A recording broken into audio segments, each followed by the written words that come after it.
You are listening to Chat and Chill podcast with Erica Koelling. And guess what? I am Erica Koelling. I'm on a mission to help people reconnect with who they are, and by helping them become aware of their inner world of emotions and beliefs is just how I'm going to get there. This podcast brings a combination of education and conversations around not only emotional health, but also spiritual health. So we are going to dive into the reality of the non-physical from different perspectives. My goal is to bring you conversations with regular people like you who are bold enough to awaken to their truths and share them on this podcast as we chat and chill. On today's very first podcast, I have two beautiful ladies that are here to talk all about their experiences with attachment and detachment, and how they also use these tools in their lives to become more conscious to their truth about life and relationships. Be sure to subscribe to the show so you don't miss an episode, and check out my website at iamerikakoelling.com for links to the podcast, upcoming events such as my awareness retreat in November, and many other ways in which you can work with me if you are more curious about your own self-awareness. So before we get started, let's take some time to get to know our guests before we dive into our topic. Hello. Adrianne and Maria. Hello. All right, so let's do some introductions. Adrianne, what you got, girl? Introduce us to yourself. Hello. I am Adrianne, and I am an active, conscious creator of my life. I make the decision to be aligned.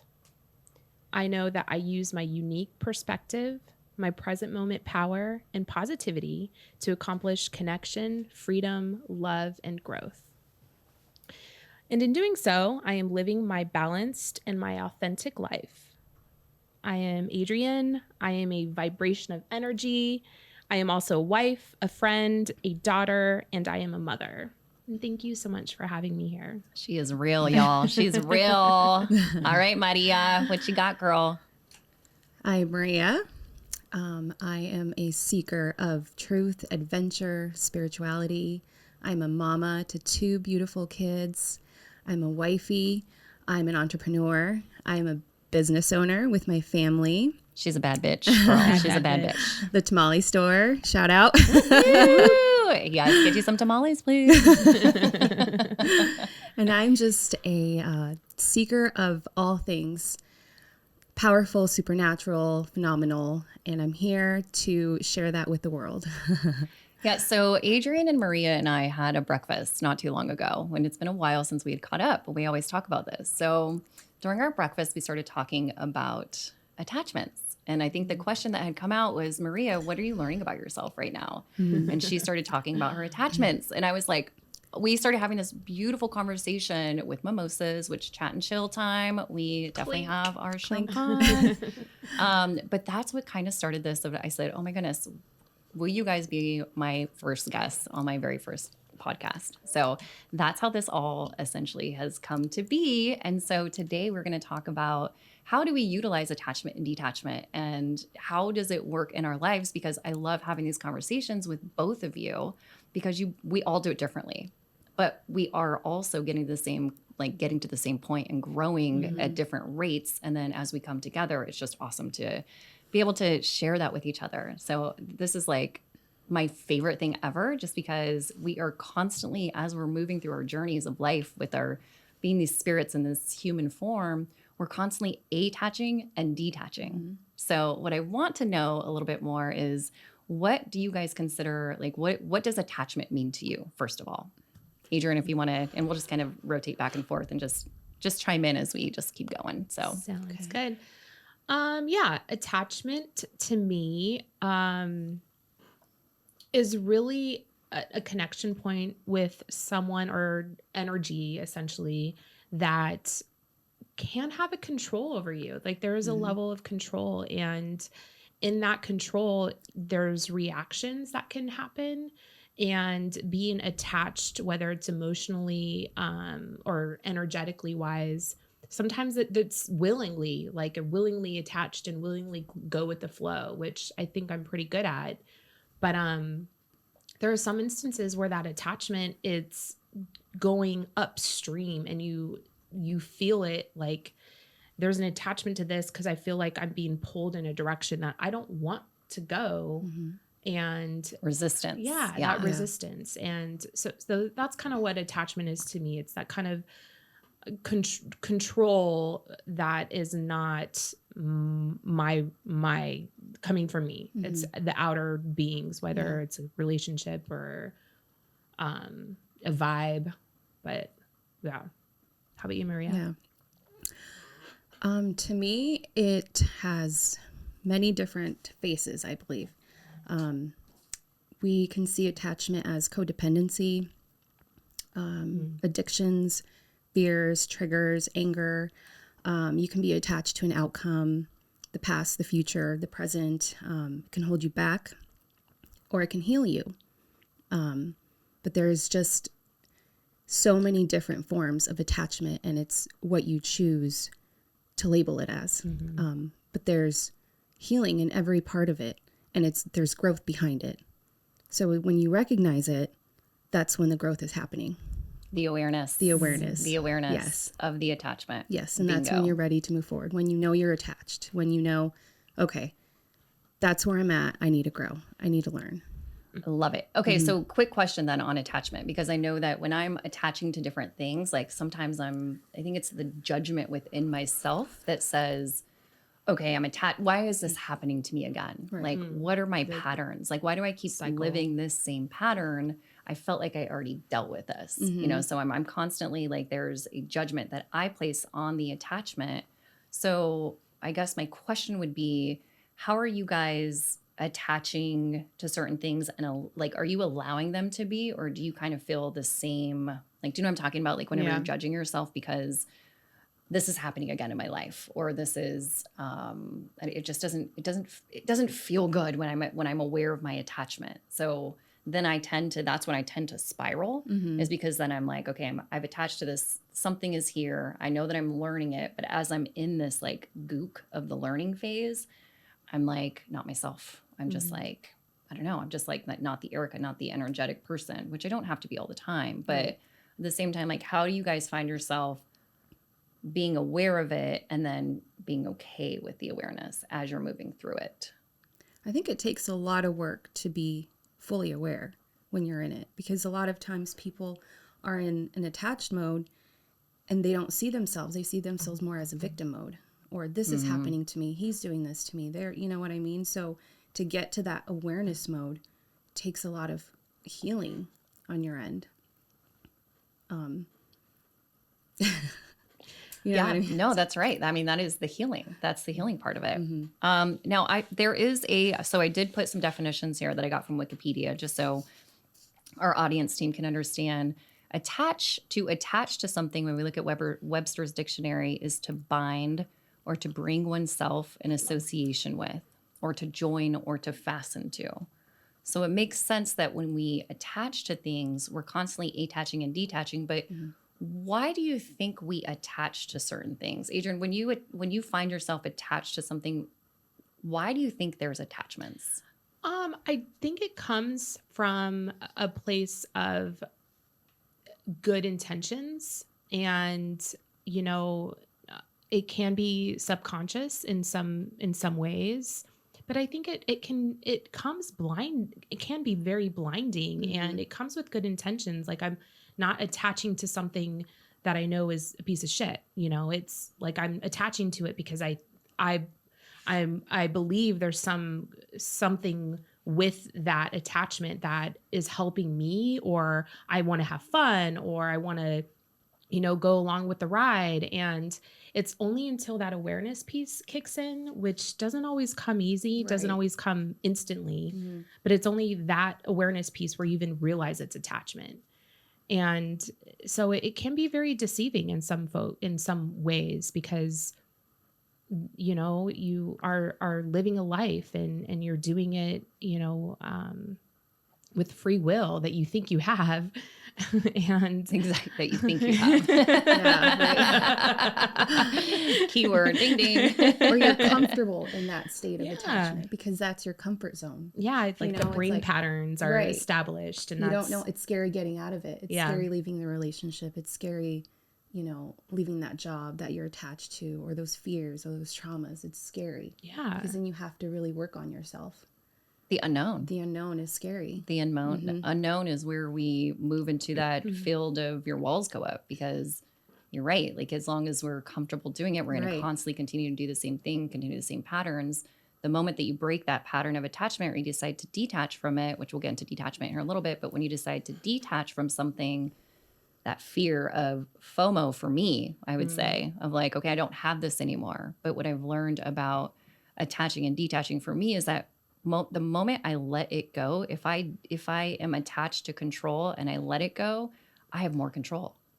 And it's Right. interesting to know that, like, when I let go of something, it is I have more of it once I let it go. It's just the fear of moving through it to let it go. And that fear can be debilitating, Yeah. debilitating. Yeah. I mean, it is. It'll stop you. It can't. Yeah, it does. It has. I'm, definitely have seen myself do that before, and Yeah. it's okay. You have to be okay with and know That's that. part of growth. Yeah. It's part of learning. The fear. Yeah. Pushing through the fear. One thing that you said, Adrianne, too, is you're not conscious of it. And one of the things that I wrote down as I was kind of learning more about my attachments and detachments here is I wrote down subconscious attachment and also conscious attachment, because there are so many subconscious attachments that we don't even know. Like, the attachments that we have are literally our roots. They are our Yeah. core values that maybe we don't even know about, that we learned from our parents, or we Yeah. learned about from our culture Early or on. our family. Programming, yeah. And they're there. And these are our Family. principles that we live by. Right. And finally we get to a point where we're like, why do I think that this is something that I must do or have to do? Or why do Yep. I feel like I am obligated to this type of thing? And for me, I come from a Hispanic family, so I'm very into, like, we're very connected. So there's a lot of subconscious programming that I have, that I feel obligated in so many different positions. Cultural attachment. Cultural Yeah. attachments, they're crazy. And so the more that I look at them, and it's just helping me develop more of my I'm learning how to connect with others in such a great way because of my attachments that my family has taught me. But at the same time, there's some of them that are limiting me now to this point. So there's the beliefs that I have and have had in the past, but now all beliefs eventually become limited. And so once you decide and you figure out what that belief is, then you can create something new. So that's been an interesting. So I have a question for you. With that process, did it feel like a light switch, or was it a kind of a journey? I'm still finding all kinds of nuggets. So it's always a light switch when I'm like, aha, here's the reason why. Like, one of my biggest things I will share is that family is everything. And I think that is culturally, like, yes, I will do anything for my family. Like, we have drama, we have traumas, but we are always there no matter what. And that is something that my family connects with.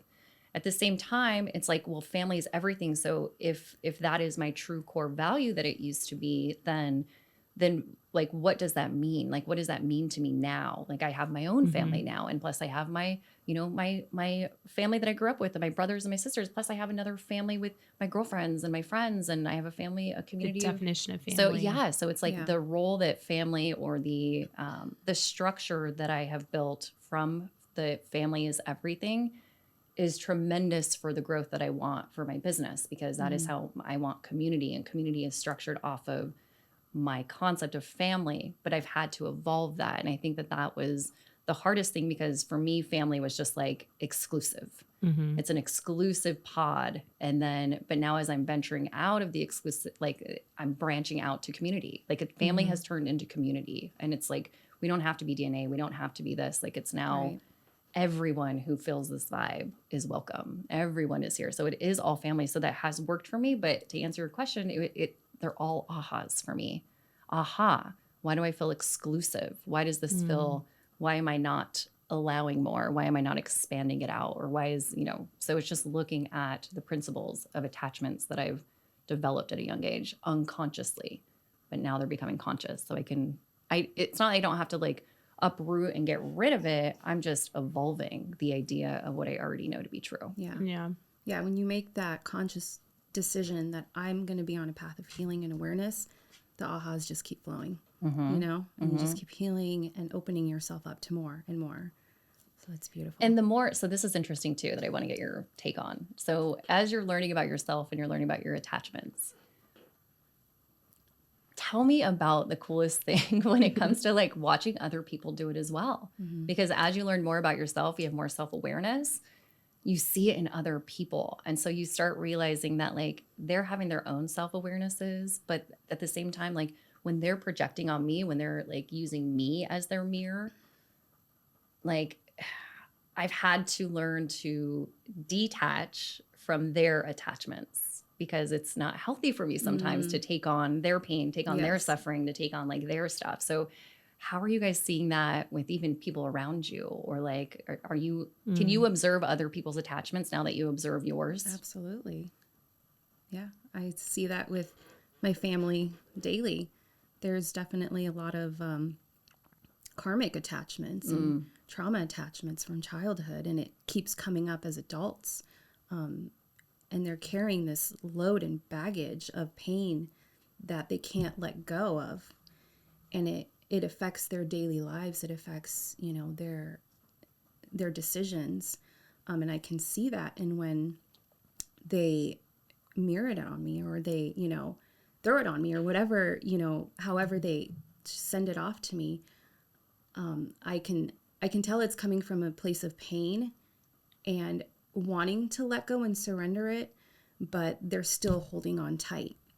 You know, so I'm just in a place of awareness, and I let it soak in, but I know it's not mine to keep. I know it's not mine to hold.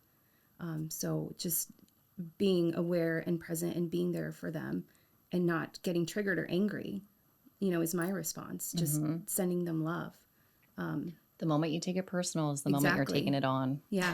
Yeah. Then it and becomes I've learned yours. that through my awareness and growth, that I can't take it on. Yeah. Because that's another form of attachment for myself that I don't need. Yeah. That's I think that's the hardest part when you're connecting with people, because we're all doing it to each other.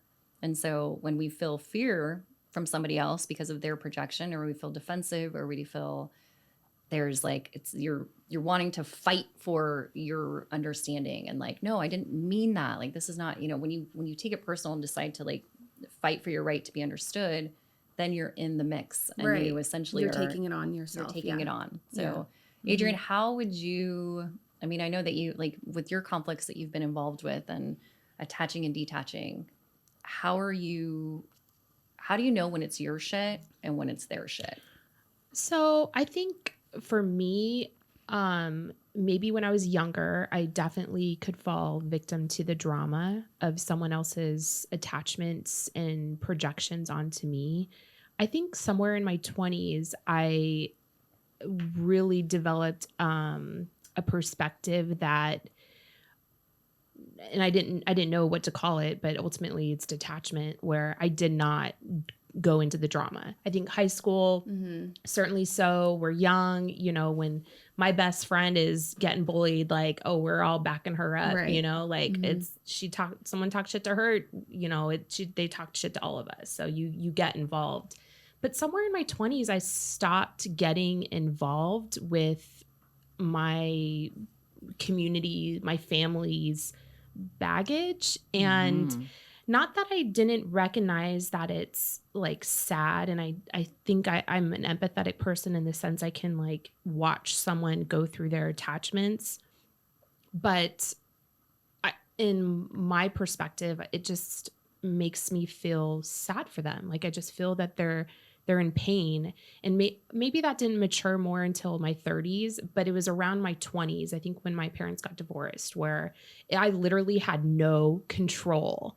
And that's what it was. That's interesting. I've always wondered why you were so good at detaching, because you're like, that's your superpower. It's matured for sure through my 30s, but I think it started off in my 20s. Like, when you have your two champions in your life come to you and say, we are divorced, done deal. And you're like, excuse me, we have drama to fix here. What do you mean I have an you're opinion not about divorced? We're a family. Family. And it was done. I didn't have control. And I think that was like a very first hard set example where I was not part of the drama. I was not involved in their relationship, and they're now, living the best lives they've ever have. And I'm so proud of both of them. But, yeah. So it's, I look at it now when I see, attachment scenarios play out with my friends or family or community. I kind of feel bad. I feel sad in those moments, but I don't know. I know I don't have any control over any of it. So I'm very like. So you don't even take on. I don't. Yeah, I really don't. So powerful. That's so I powerful. mean, I'm there. So now with detachment then, because I definitely want the audience to know, like, what is your definition of detachment? Because out of any friends that I have, I always tell you this, is like, you are so good at detaching. Like, I'll detach from something, but then I like spiral. Like I'll have like a spiraling, or before I even fully detach, there's still feelings. I gotta figure it out. Why am I feeling what I'm feeling? What is this going on? Like I'm analyzing to the point where I'm just like, I put myself to bed because I'm like, just go to sleep. It'll be fine tomorrow.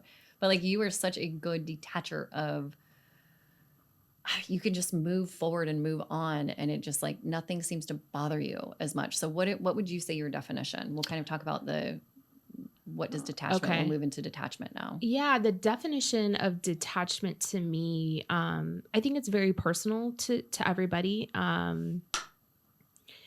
It is that conscious decision to know that you have control of your response, and you cannot control what other people think, what other people do, what other people feel, how other people should go about something. Like, I am not the expert. They're projecting their shit on you. Exactly. I'm not the expert in their life. And I don't think I learned this overnight. To me, it wasn't an aha moment. It definitely was a growth. And certainly, the friends I developed and the foundation I have, helped me reflect on that. Like, you being a mirror, like helping me find words to these thoughts and how I respond. And so it's been a beautiful journey, and I'm proud to stand as like a good detacher in some scenarios, right? Detachment's not always good. We're human. We're meant to be attached. Yeah. That's how we connect, is by attaching to each other. So if everyone just keeps detaching, we're going to lose. I know. Why are we here if we're all detached? That's the pandemic, right? Is the lack of connection that we have right now. So I think the biggest movement going on is reconnecting with each other and understanding. If you can understand attachment and detachment and not having to attach to the people, you can still love people like you do and be detached from them. Right. Not at the take same on time. their shit. Love is never an issue. Ever. Love is never an issue. Yeah. Yeah. Maria, detachment. What you got? That's a big one for me.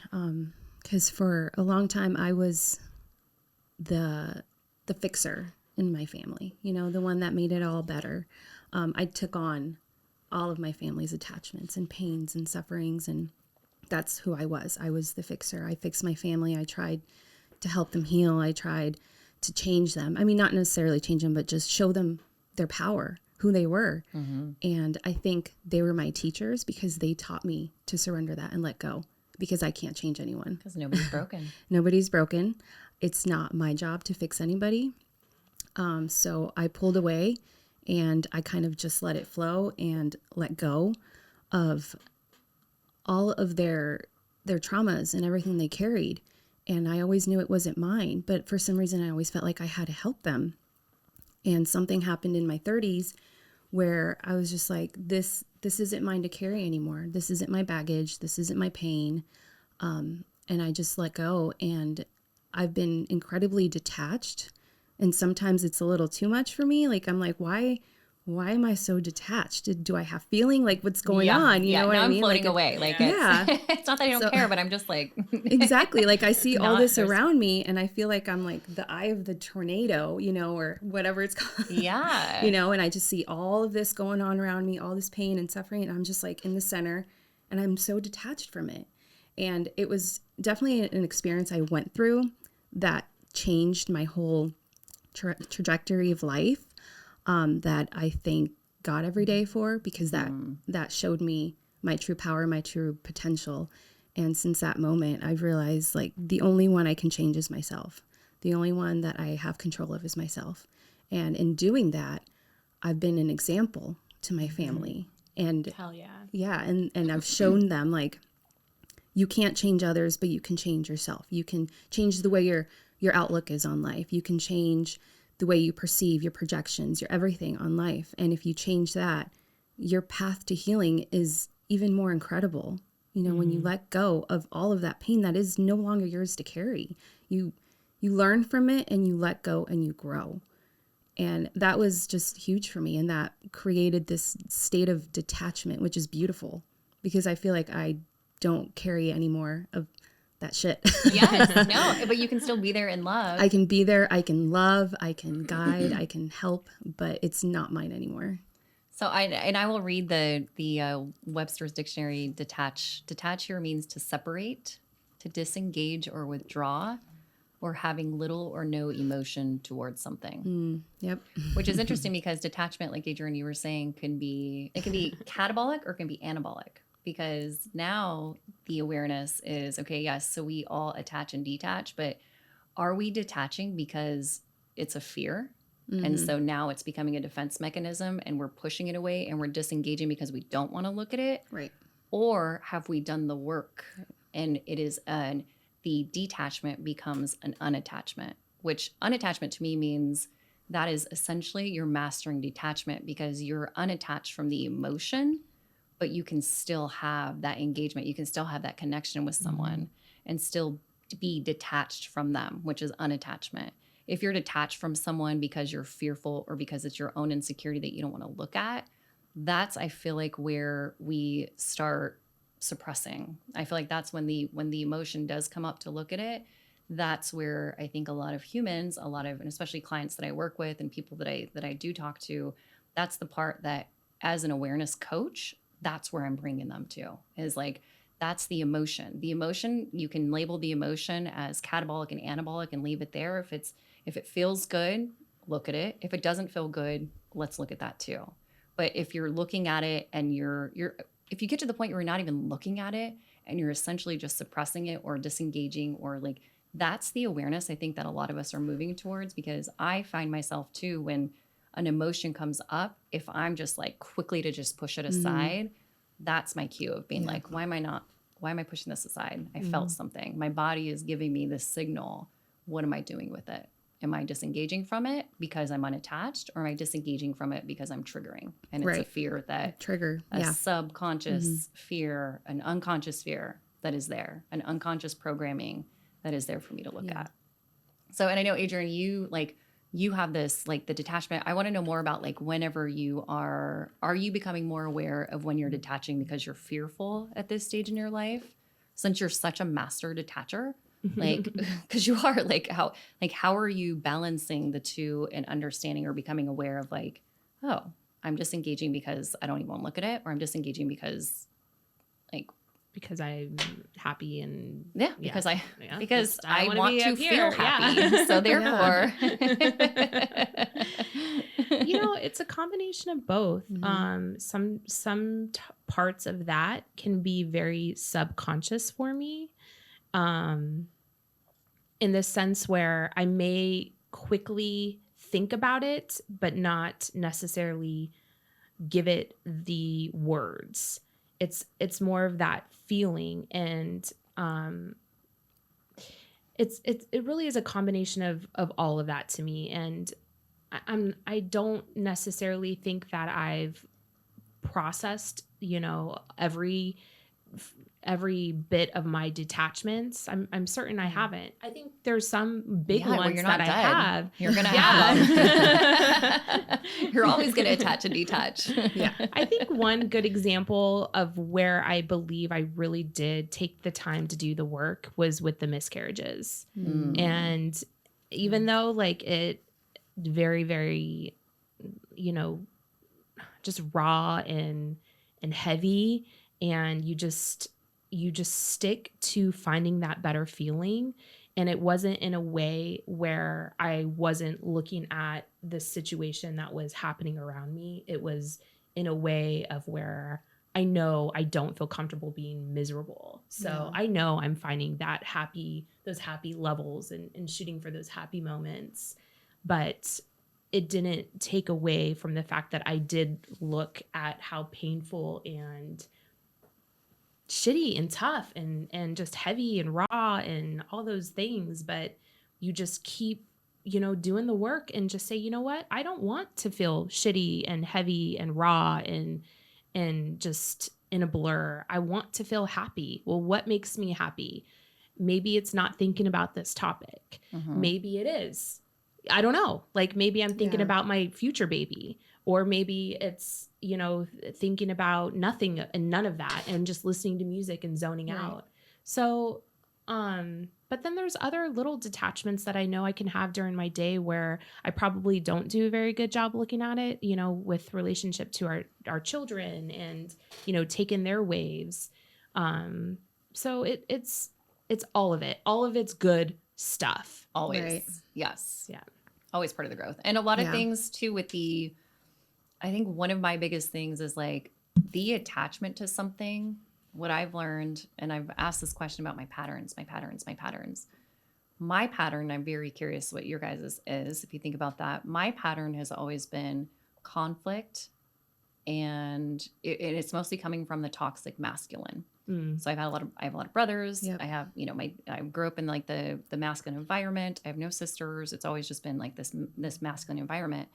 So a lot of my patterns come to me from reflections from my husband, my cousins, any man that's in my life.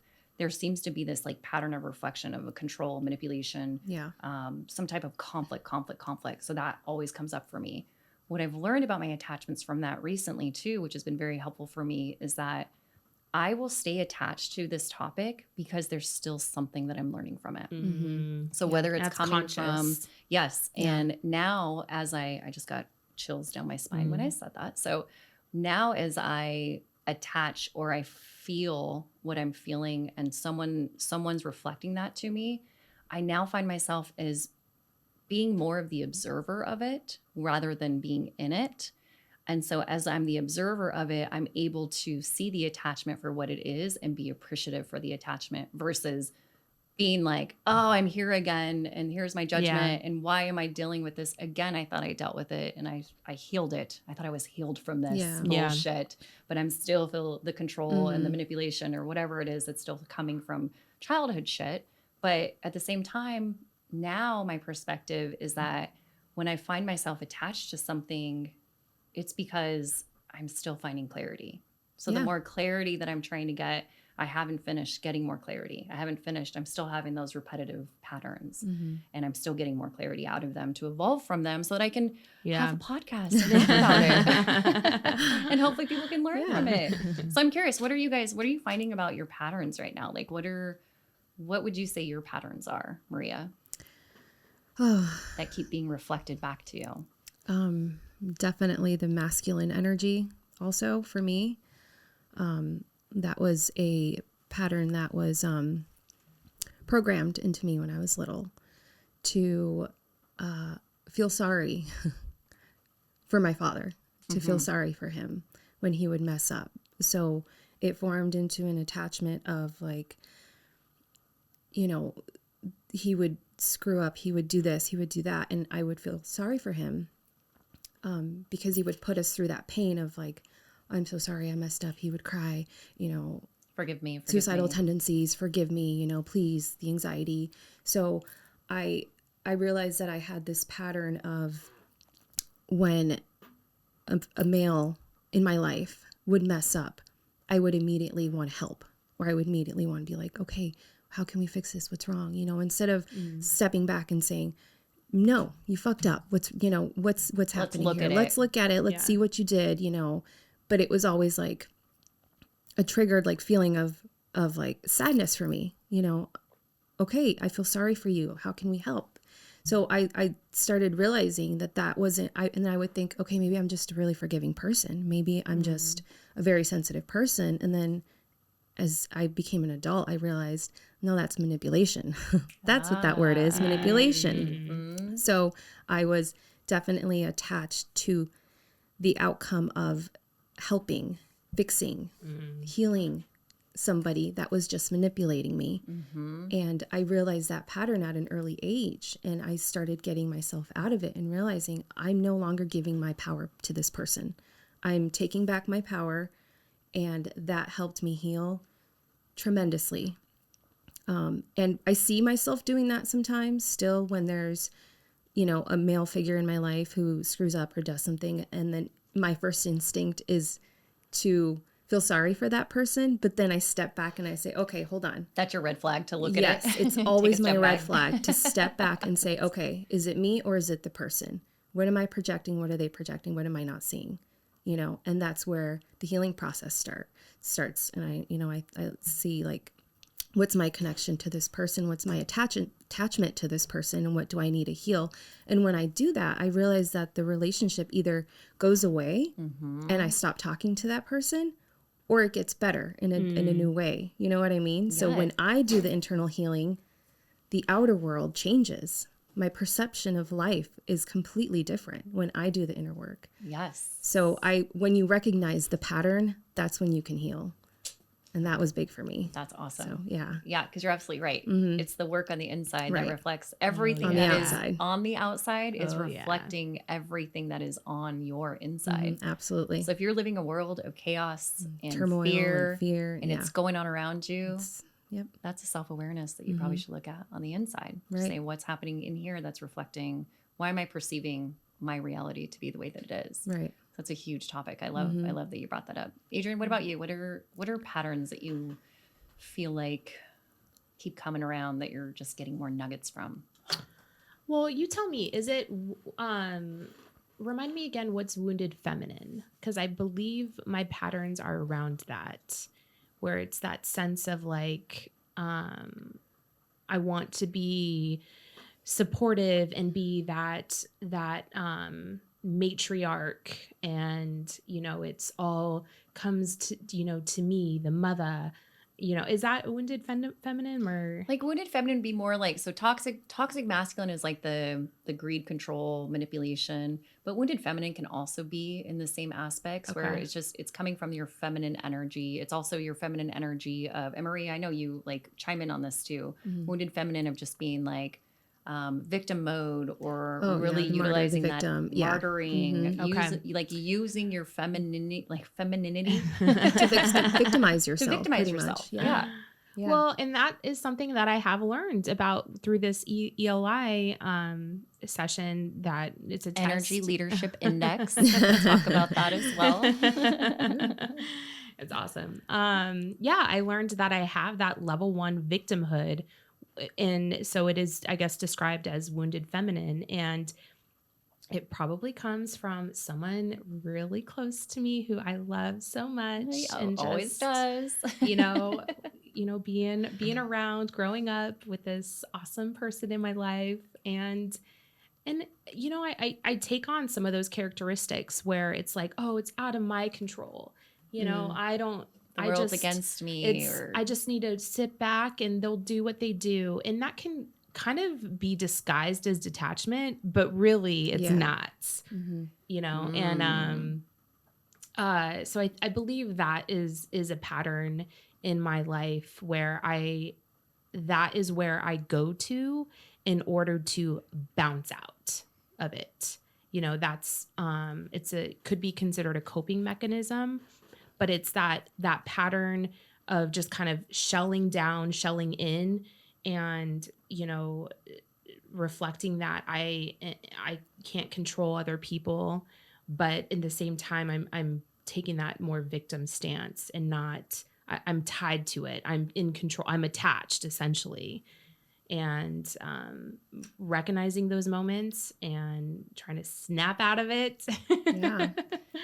And the best way to snap out of it is to become aware of it. Yes. Right? It's not stepping out of it. It's mostly like, aha. Well, and when you feel resistance to it, you have to work on it, because when you feel love, you're like, okay, I let go, I healed, that feels great, that feels good. But when there's resistance, fear, and you're blocking it, that's when you have to really look at it. And I think that's that is where, there's a lot of conversations like spirituality, or there's a lot of conversations mind, body, spirit, right? Like your emotional guidance system is your body telling you there is something here. And so as we start becoming more educated in our emotional health and our spiritual health, I think it's important to understand that emotional guidance system is a messenger. Yeah. Anytime your body is telling you something, like for me, I just recently quit drinking coffee. I quit. What? I quit drinking. This has only been like the last 3 days. So No way. Just consider 1 year. 1 year. Who Okay, so are you I guys? consciously, I know. Okay, so let me explain and I really want to hear yours too, because I just came down this path love of like coffee. the things that I'm putting in my body. Like, why do I need this stimulant? And it was an awareness of like, I was just waking up, that was part of my routine. I was wake up in the morning, we all do this, get our cup of coffee. I start my day. And so I stopped doing that in the last 3 days, and I've been in super observant mode for myself. And so it's like my body doesn't need the stimulant because my body produces its own energy. So I feel like the more that I'm putting in my body to like subconsciously, I don't know what it is you drink coffee and you're supposed to, then it wakes you up. And it has been doing that. Like coffee wakes me up, but what does my body feel like without coffee? And so it's been super interesting because I'm still maintaining my energy. I don't need it. I definitely have understood that I don't need coffee. It's just a subconscious pattern. It's just something that I do and I've always done, but to not do it has been interesting because my body doesn't need it. And that helps me. I think the biggest point of it, that helps me have that relationship with my body so that when it is communicating with me, I know that it's not because I'm on a coffee, like anxiety, like it's not because of coffee. It's not because of that. It's just because my body's communicating with me. So that's helping me create more of a connection with feeling what's in my body and feeling and understanding, and I think one of my biggest things is detaching from emotions has been another one of my big ones, because when I get an emotion, when my body gives me an emotion, which is simply coming from a thought that I was thinking, my body's reacting to what the thought is. It's now understanding that emotions are there. They're either catabolic or anabolic. Yeah. And I think in the past, when an emotion came up, I'm like, oh my gosh, is that fear? Is that anxiety? Is that stress? Is that like, there's so many different flavors of emotions that we can perceive something to be, that like when you take a step back and you label it as catabolic or anabolic, it's just more. It either feels good or it doesn't feel good. It's either draining or it's uplifting. Yeah. And so if you can stick within, okay, it's uplifting, I'm going to stay here. If it's draining, okay, why am I in catabolic energy right now? Like what am I thinking right now about my environment that is making in my body, having that relationship with my body? It's like I'm literally connecting with myself to be like, you tell me when I'm perceiving something, because I don't know my thoughts that are coming through 100% of the time until my body tells me, hey, that was let's take a look at that, or take a right, take a left. So that's wild. But I'm curious about I want to hear about your coffee. Like what was yours? It was hard. Why? Because we love coffee, right? We're addicted. We love it, and I convinced myself like I love it. I don't need to let it go. It's fine. It's good. I'm fine with it. But then when I got diagnosed with endometriosis and I had my hysterectomy, I started being more aware of my body, what it was saying to me. And I was still drinking caffeine. And for some reason, something was telling me the caffeine's making it worse. It's making my inflammation worse. It's making my body, I'm not able to communicate with my body with this caffeine. So I decided to just cold turkey, just stop drinking it and to see what happens. And it was really hard. I would get headaches, I felt dizzy, terrible. But then after a while, it just felt like this incredible relief of like, oh my gosh, my body doesn't need it. I never needed it to begin with. It was a really good habit or routine that I would pour myself a cup in the morning, get ready. It's just fun, having your cup of coffee. It's part of routine. It tastes really that good. you convince yourself that it's okay to have it. It's a treat in the morning, but it was doing so much harm to my body. And I listened, and it's just been so incredible for me to stop drinking it. It helped me with my pain, inflammation. I mean, it's been 1 year and I haven't missed it at all. Oh, I was just I going to mean, ask it's you. been incredible. I Have haven't you gone missed it. back? Not even No. once. Nope. Nope. And it was just me listening to that little voice saying, let's try this. Let's just see what happens. You know, and I was open to it. Because at first I was like, no, that's not going to work, whatever. But I listened and I was open and I did it and it was amazing. And I'm not going back. Yeah. What is my dependency on this? Why am I doing it? Yeah. Yeah. That's And it was looking just a at your habit. It's subconscious. not like I needed it. My body didn't require it. I didn't need it. It was just something that was nice in the morning. And I'm like, this is harming me. My body's telling me. Yeah. And now I'm hearing this too. Yeah. So Yeah. I did dropped it. I did work with wine and weed a couple of times where I'm Mm-hmm. like, okay, I just want to take a break. Like, I just want to not drink or not smoke or like, not Mm-hmm. like, I want to feel like I am not needing something. Yeah, I think is what it was. So I've taken breaks from those. And then I've slowly approached myself back in. Of course, I'm drinking champagne right now. But I think that's great to take a step back and have that relationship with your body. And, I'm in the world of healthcare. I work for one of the largest distributors for pharmaceuticals. So I think a lot of times too, if we are not having that connection with our body, which I think a lot of pharmaceuticals, if you need it, that's great. Western medicine, I love it. We can integrate it with all the other things that we have. But at the same time, if we are not connecting with our bodies are a big part of the triangle, mind, body, and spirit. So if we're numbing them because we don't want to feel the pain, I feel like that's an awareness. Like, don't numb the pain, look at the pain. I think that is something that I think we just keep doing. We keep trying to figure out these surface level, trying to fix the surface level problems, and we're not getting to the roots. We're not getting to those attachments We're that numbing we all ourselves. have. We're numbing it. And when our body is communicating with us, we don't know if it's our mind. We don't know if it's like It's confused. we don't understand our own thoughts. We don't understand what our body's there to tell us what it is. So if you don't have that connection with your body, which I think a lot of people have a problem with, then how are you being guided? Like, how do you know when to go right, when to go left? Like, your body is the part, like, it is your vessel. This is like, I always tell my son, it's your only body that you have, so you got to take care of it. You get to decide. He's 5 years old. You get to decide what you put in your body. He wants candy all the time. Well, okay, let's take a look at that. If you want to put that in your body, well, then you be responsible. Is that what you want? It's your only body, so you take care of it. And that has helped him, push away a little bit more, like take the responsibility to make sure that he's feeding and taking responsibility for his own body, because he needs to connect with it and understand that in his own way. And that's a form of like conscious attachment too, like with your body. But I will say, there are people also out there who have that attachment to their body in a more destructive way, where it's, it's little this, little that, little pain here, little pain there. And it just doesn't stop because they're not looking at the emotion that's tied to those aches. Yeah. They don't we've all learned to suppress emotions because you're not supposed to look at them. Well, and we live in such a fast-paced world where we want instant healing. A little pain pops up and we just pop a pill in. We're so used to just like quick go, give me the next pill, give me the next this. We don't just step back and just listen. We don't do that anymore. It's forgotten almost. Yeah. It's not taught. It's not taught. No. That's Emotional health is coming back. Spiritual health is here. It's making a comeback. It's a big part of us. So I have to tell you, I took a cold shower this morning as part of like my wake up plan, because I heard some really good benefits about. So back on the topic with caffeine, it is a way to wake up. And I actually, now that I think about it, I did not have coffee this morning because I thought I was going to have it at lunch or at breakfast.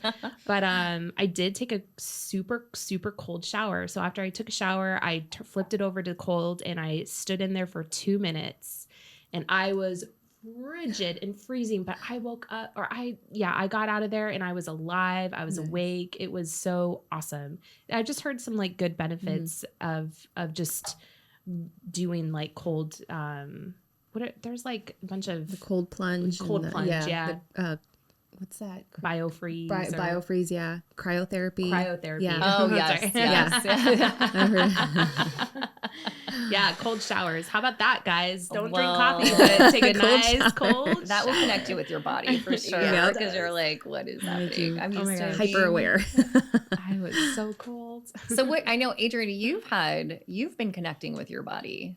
a lot more recently. I love my body.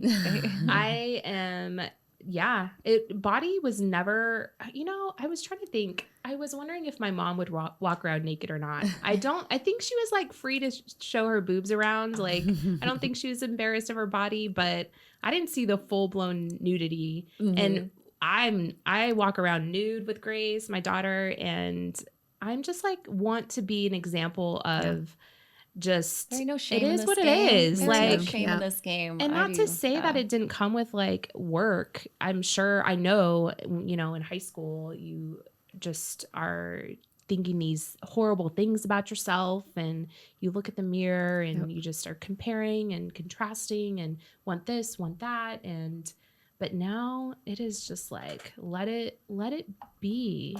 And to be that example, I think, is what's important to me, and how I show my connectivity to my body with, confidence and strength. Yes. And that's beautiful because you didn't always have that. No. Like as your friend, like it was like, there was this battle with your body. Totally. And now you're like at a place where it's like, you've essentially detached from the insecurities and you like reattach to this new side of you. That's like, your running regimen and you're like, super accepting and super just like, I don't know, it's a wonderful part of your journey that I don't know if I've told you how much I've acknowledged it, but like, even like you're going to be running a marathon, you're going to be doing like all these different things,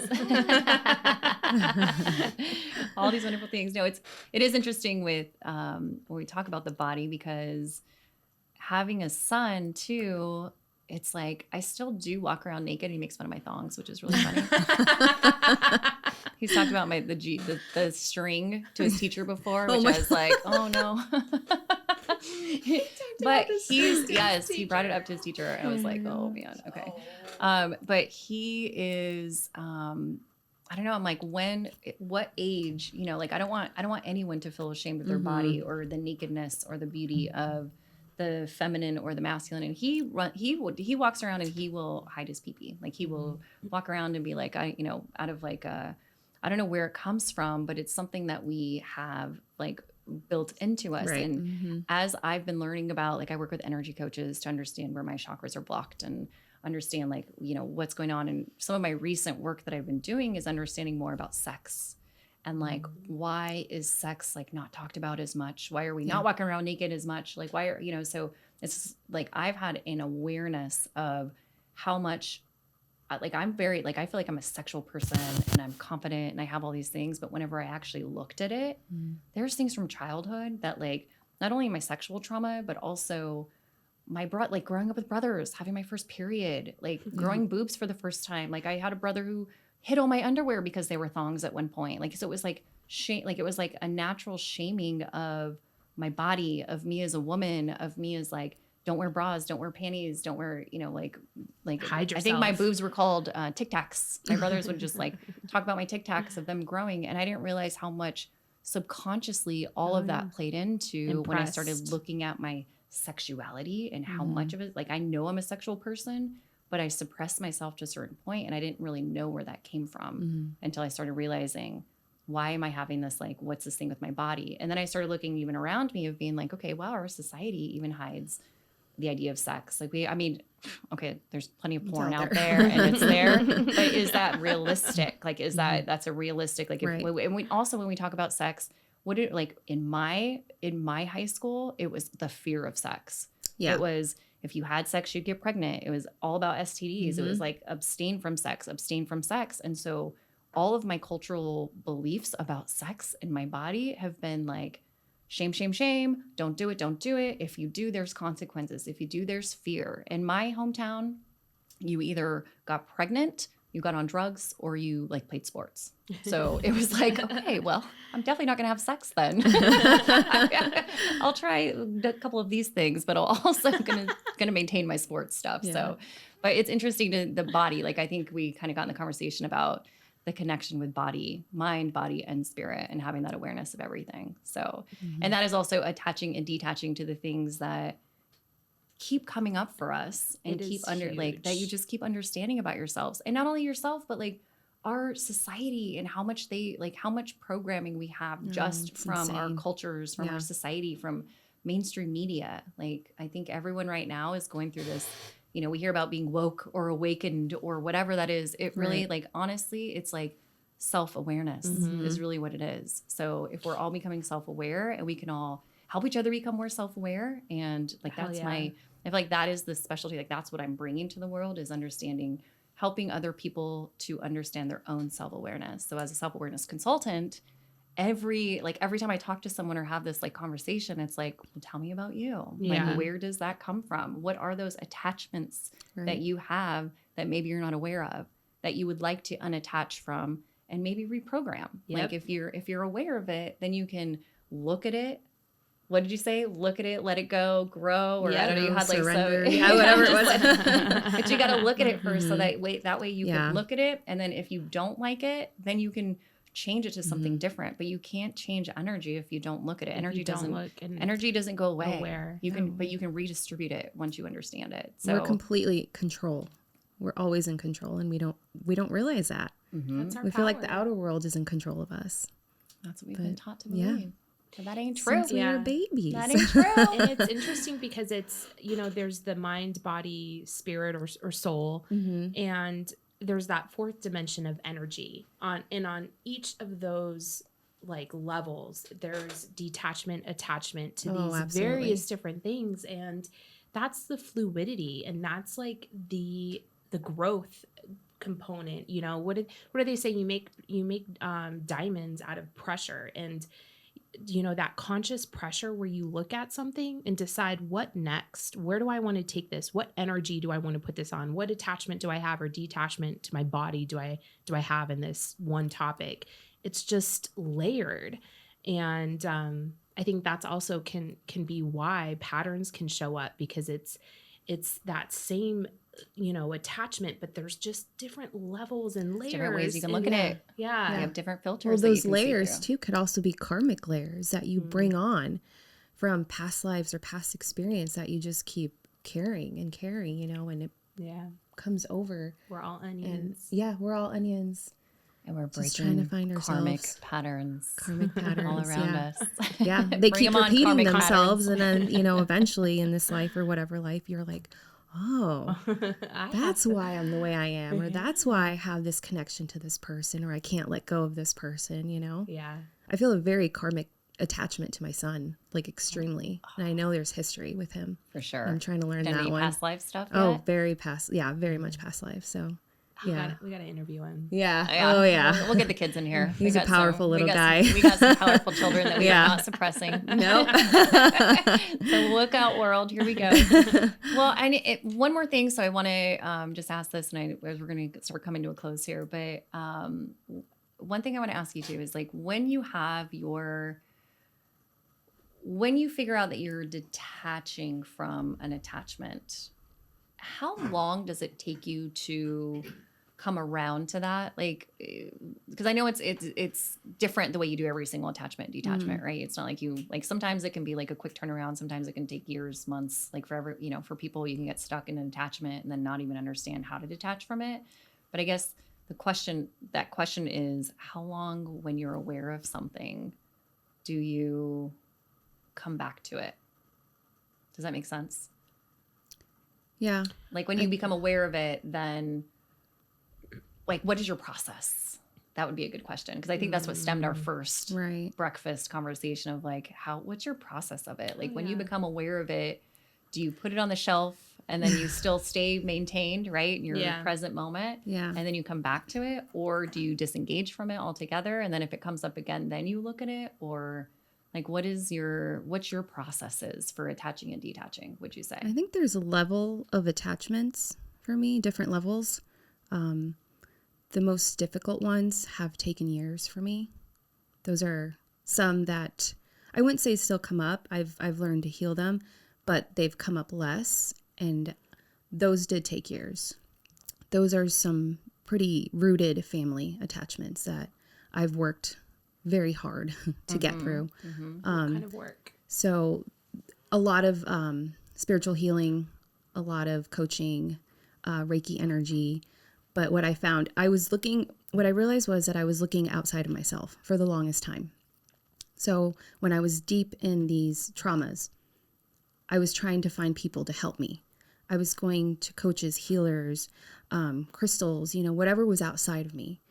And then that brought me to myself, my self-awareness. And that's when I started going within. When I started going within, I realized that the healing sped up. I realized that I was getting it way faster. So I started meditating on that specific person. And I saw it as what I was shown was like these cords that were attached to that person. And I cut the cord. And that's how I started with that visualization. I started taking all my future attachments and just visualizing it as a separate entity and just cutting that cord, sending it off, sending it with love, light, asking it what I needed to learn from that person, what they wanted to show me. And once I realized that the power was within me, that's when the real healing started for me. So my deep-rooted attachments did take years, like 2-3 years. My smaller attachments, I'd say that because of the big ones, I learned how to let go of the smaller ones way faster. So just through my own, and everybody can heal in their own way, but through my own meditation that I feel like I created and was shown with the cords and the cutting and the loving and the surrendering and the healing, that's what helped me. So are you visual? You get visual? Very visual. Very extremely. Visual. Okay. Yeah. Okay. When I ask for guidance, it's visual instantly. Oh, that makes it easy. Yeah. See, I do, mine is words or lyrics. Oh. Song lyrics. Okay. Like music touches me, which is, Adrianne, you're a music goddess. So lyrics come to me, writing, words. Like if I can identify a word, and I use a lot of, I'll just do my auto writing and typing. And I, like, even for today, I'm like, I have so many words out on here. So if I resonate with a word, words are important to me. But that's interesting. So you're the visual. You ask, and that's how you get it back. Yep. That's cool. Yeah. Would you say that have you mastered your attachment to your family stuff? Would you say that you're unattached at this point? Or do you feel like there's more clarity coming? I'm unattached to all the old stuff.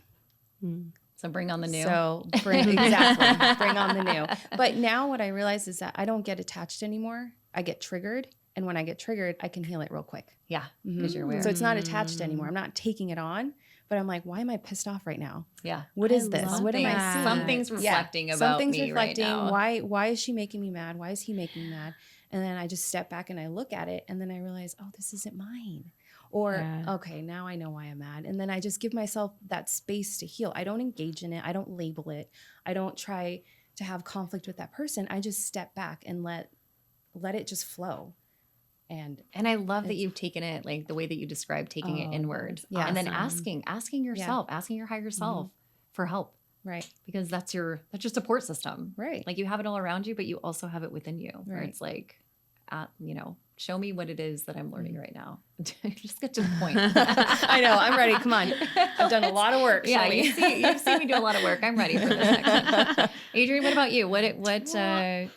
I love that, Maria. Like that, like even just saying that with, you're like, I don't own that attachment. I don't take that attachment on. I acknowledge I'm triggered. Right. And it's like, bring on, why am I triggered and bring it on and detach or whatever. But in that same breath, like that is a true form of detachment of just like saying, yeah, I'm triggered, but I'm not attached to that emotion or whatever. Like that is, that really hits somewhere for me. I like that. It makes you feel some type of way.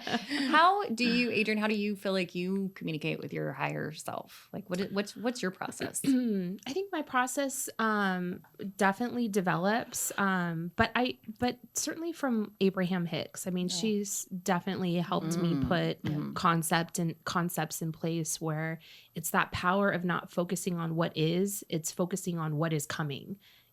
Because if you're just focusing on here and what this moment is, I mean, that's already done. Like it's been established and created. Like what is coming that you already know is in your vortex. And that concept definitely plays out in my life with various relationships and various creations. It's that focus on what is coming, which can, help me with my detachment. It does help me with my detachment process. For sure. That makes so much sense. You know? Yeah. Because you have an outcome. You already Yeah. know. You Yeah. already know I that already this is going to know. happen. Exactly. So all this bullshit Exactly. don't It's mean done. anything. I can't control it. I can't fix it. And I do believe I have a very sense of self in the present moment. And my moments, feel good. So, I mean, there's good things going and good things happening. Not to say that there's not situations that I feel triggered in. So But what do you do again, whenever you're triggered? What's your process? You of focus trigger? on what is coming. It is about not what is, it's about what is next, what is coming with that relationship. Mm-hmm. And it may take a moment if it's super heavy, if it's super catabolic, Mm-hmm. then it may take me a moment to kind of sit in there and feel connected a bit to my emotions and then process that, let it go and grow. What is coming? Mm-hmm. Oh, that's awesome. Yeah. See, because I love your process of it, because again, mine goes into like, I trigger and I go to analyzing mode. Analyze. What did I feel? What did I feel? What was happening? Who was there? What was the topic? What was going on? I'll start writing about it, and then I'll start like that. So like, I love that I love approaching this conversation with you girls, because I know that we do it all in such a different way. Visual. You're like outcome oriented, or there's like you already know what's going to happen. So let's move through this. align there. Let's figure out, like you're patient with your growth. And for Oh, me, yeah. I'm like, okay, I know there's growth here. So what is it? And I'm like, oh, Yeah. I'm like digging I into don't- it. So it's like over analyzing to a certain point where it's draining for me. So I can definitely see the different approaches that we all like, essentially when we trigger how do we, oh yay. Kind of, it's like fun after when you trigger at a certain Totally. point now, because you're like, oh, I know. what am I learning? And we draw strengths and connections through these different experiences, and even just talking about it, just being able and vulnerable to talk about this is in itself, that next level of healing. We should have naked podcasts next Oh time. my gosh. Okay. Let's start with bras We'll start first. Bras and panties. Bras and panties. We uncomfortable with our body? What's happening here? I am. That's not a bad idea. Bras, panties, and champagne. Oh, Martin will be here. Well, ladies, I certainly thank you so much. This has been wonderful. As for my first podcast, this is couldn't have been more perfect timing. I feel like when we talk about past lives, I've always had a connection and do have a connection. Maria, Adrianne, Allie's here to support us over here in the background as well. So just having these I feel like we're here for a purpose, and I feel like we're here to have these conversations to help bring awareness, to help the community, to help our families, to help everyone. Not that they need help. I think help is like a phrase that no one's broken, because everyone's on their own journey. So it's unfolding for them as it is, but as bringing this consciousness and bringing this energy into awareness. Yes. Just bringing grow. that to everyone is I want to get this out. I want to make sure that, this is our frequency. So I just appreciate both of you, and I appreciate the support that you've always had for me, because you've always heard about this vision that I've always wanted to have. And now I'm manifesting as we speak right now. So we are so proud of you. Thank you. we are. I love this. And we'll have definitely on next episodes. I don't know what's happening next, but I feel like I said, after this podcast, I'm sure I'll get more downloads as to what's coming next. But do you guys have anything closing that you want to close with? Otherwise, we can end it from here. Maria? I just think we're all on this journey together, and we're helping each other grow and teach each other how powerful we are.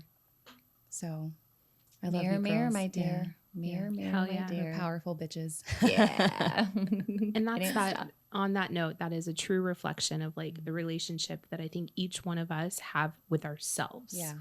And that in itself is a journey. And for me, mirror, right? Mirror. It's been a journey. But in that, there's no destination. But Right, it's a good, solid, powerful feeling to have a good, solid, powerful relationship with yourself. Yes. Connecting with yourself. Yes. And then everything else will unfold Yep. as it needs to. Well, my lovely ladies, thank you so much. Thank you. This has been We appreciate wonderful. you. And namaste. Namaste.